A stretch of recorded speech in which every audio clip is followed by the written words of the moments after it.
Alright, zombie survivalists, zombie bites. Nobody wants them, but they do happen, or at least try to happen, because that's what the zombies do. And having a little bit of know-how, a little bit of kit, so to speak, can mean all the difference between staying a survivor or becoming just another zombie. Now, you're going to want to do this as part of your prep and planning stage. When a zombie incursion actually goes into full swing, you're not going to really be able to do this. You're not going to be able to do this because the system's going to be broken down. You can't get shipments in, or the store, you can't just go to the store because you have zombies to worry about. So, one of the biggest areas to be bitten is going to be your arms, specifically your forearm area, because think about it, when you bring up your arms instinctively, defensively, not to do a hand push, but to kind of shove with your arms, check with your arms type of thing, it's the forearm and the elbow. So you're going to put those in harm's way, and that's why they're pretty much the top thing to be bitten with a high occurrence. It's not the only thing that has a high occurrence, but they are the highest of the high, according to our studies. So you're going to want to protect that. If you're going to protect nothing else with specific gear for protection, protect your forearm and elbows. Now, what I'm recommending is motorcycle field armor. I recommend it because it's meant to be comfortable when you wear it, so you can wear it for long periods of time without it becoming a bother. And they tend to be light, and they tend to have a little bit of a slimmer profile. It still may be a little bulky, especially for the forearm and elbow area, but it won't impede you from doing anything normally. With that being said, unless you ride motorcycles, you're probably not going to worry about buying anything like this. Now, I have this because I do ride motorcycles, but I ride with a jacket that has the built-in armor, so I don't really need to use this, but I have it just in case I don't use that jacket. And I don't recommend those jackets for people who don't ride motorcycles because they're expensive, and you're going to want the field armor to really stay in place and not move. And the jackets, while they do work great, being that it's part of the jacket, if the jacket moves, the armor moves. So this holds it in place because it straps on pretty much right to your arm. Any company will do. This happens to be made by Icon, this particular brand of field armor, but since you're not going to be utilizing it for motorcycle protection, just for bite protection, any will do the job fine, without having to worry about, well, this brand isn't that good according to popular feelings. So when you have this on, this part protects the elbow, and this protects the arm that runs along with it. And those are the areas that you're going to bring towards a zombie, let's say, if you're going to do an arm check or an arm shove.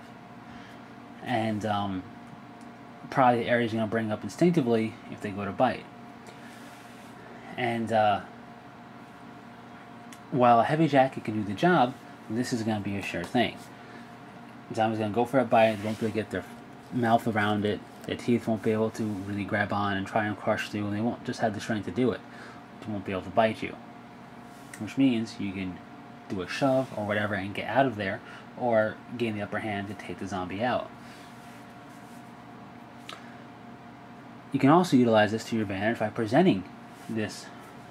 If you want to be a little more bold, not necessary, but it may be what's necessary to help you take that zombie out. I know I said it's not necessary, but necessary.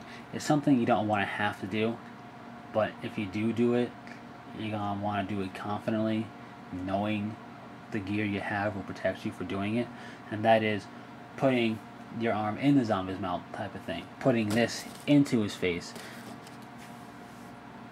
to keep him from biting anywhere else. And you can do that to help shove him, push him down a flight of stairs or something. I wouldn't do it without having field armor on. I wouldn't even do it with a heavy leather jacket. I wouldn't risk it. But with armor on, I would do it. So you're going to want to complement this with some form of glove, which we'll do in another video. But just wanted to bring this to the attention of any non-motorcycle riders out there. This stuff is meant to protect you in the event of a crash. is meant to take the the impact force of falling off a bike or falling from, or having, just falling to the ground with the bike, and is meant to take the abrasive force of rubbing against the street pavement, which means you can take a bite no problem. So there's something to think about to include in your zombie survival kit. And remember, it's all about being prepared and having a plan. This could definitely be considered for both parts. Having a plan, using the armor, and being prepared, getting the armor. Don't just get it and then store it in your kit. Get it, put it on, get used to how it feels a bit, and then put it away in your kit. But that is pretty much that. So there will be another video coming, going over gloves. There will be motorcycle gloves, just because I find they also meant to withstand a fall. The ones that I have knuckle protectors on them. Most of them do, and I will tell you about them, show you the 3 that I have, and go over which one I feel will be best to use specifically for zombie survival, because that's what we're focusing on here. So it's not going to be talking about protection qualities for motorcycle use, but for zombie survival use, and why having all the bells and whistles, let's say, may not be necessary for zombie survival in your glove. And we're going to be going for motorcycle gloves because they are readily available, and they're gloves that have armor built into them. And they complement your field armor nicely because you can have gauntleted gloves, which go down like a full-on gauntlet. But that's a video for another time. So, just the thing to keep in mind: field armor for your elbows and forearms.